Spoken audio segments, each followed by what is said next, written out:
We're going to do our joint lock flow A to Z.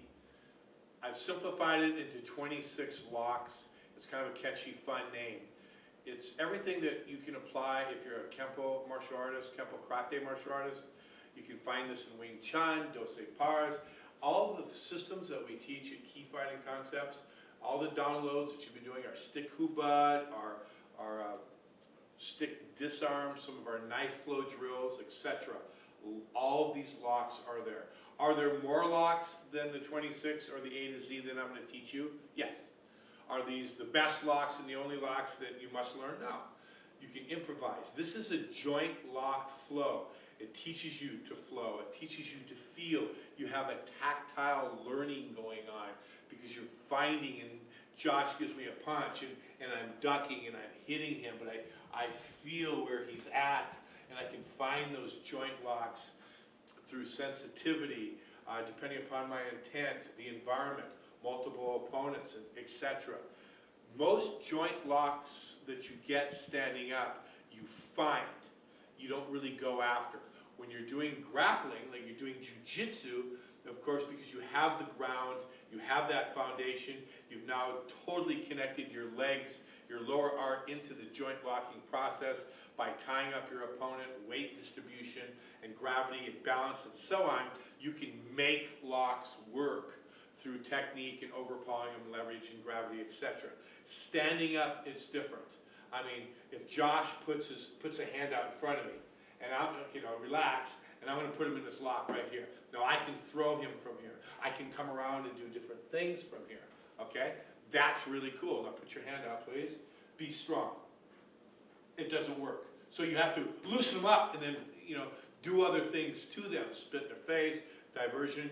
You can't really force joint locks and stand up. You can on the ground. All that being said, then what's the value of them?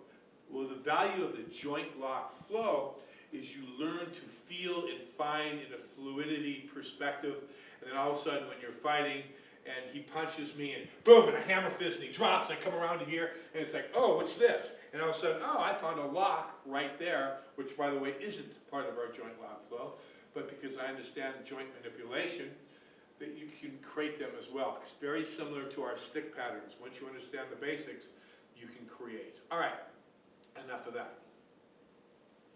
Okay, so we're going to put together I call it A to Z like I said, because there's 26 locks, and you can do them both sides, so actually there's 52.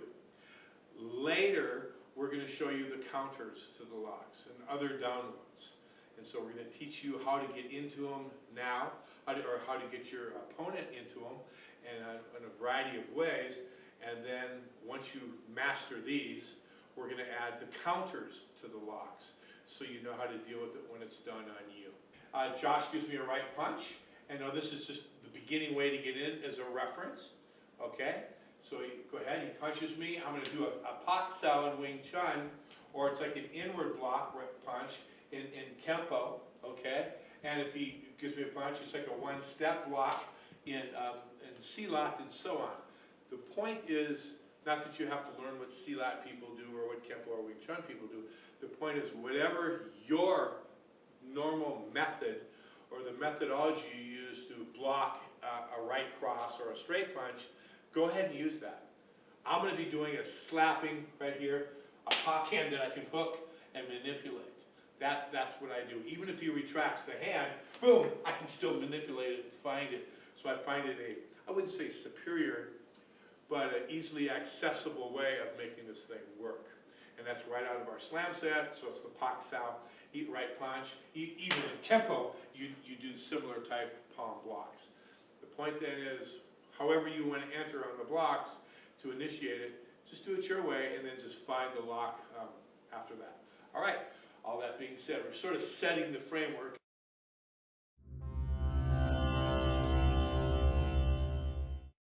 So I'm blocking here and I'm snaking around. There could be a hit here, but I'm coming around and I'm doing an underhook with the left hand right here.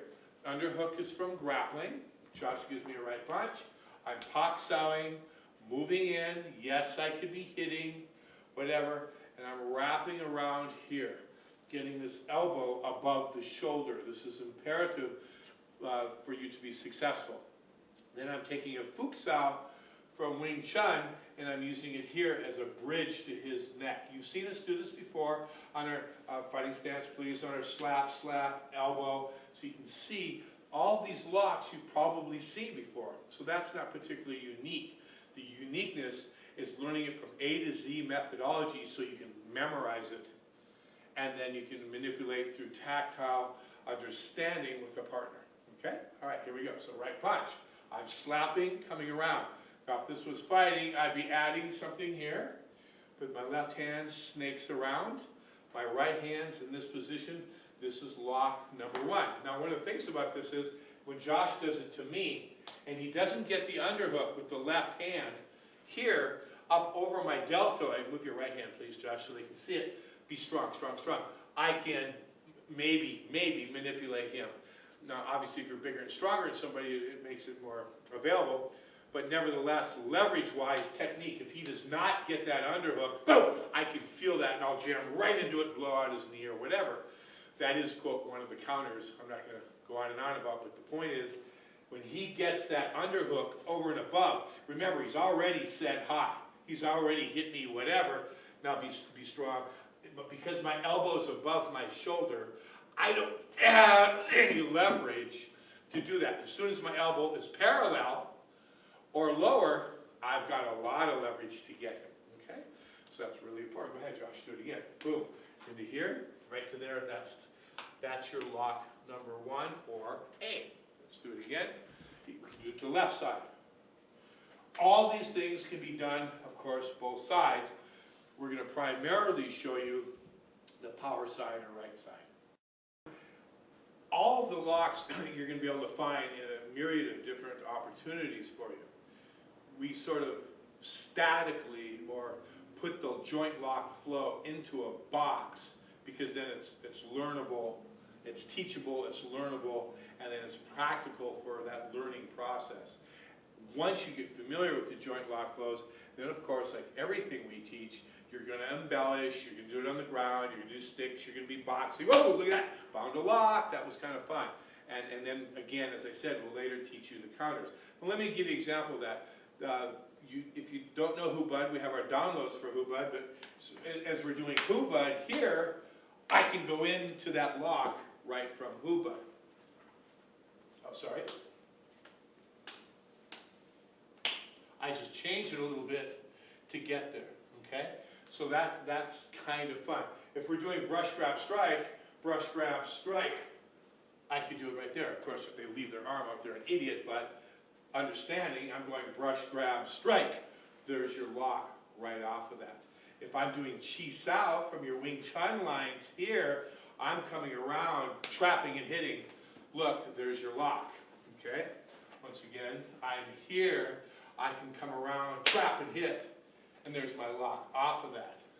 So as you can see, if he's pointing his finger at me, I can drag his finger down and hook him around and get it. If he's putting me in one of the locks, wrist lock, I can take it from him and counter that using lock A. So hopefully you can see that very valuable. It's not just going to be in context of the joint lock flow. That's simply going A, B, C, D, E, F, G, or it's like learning scales on an instrument. It's not really playing music, but it's preparing you to.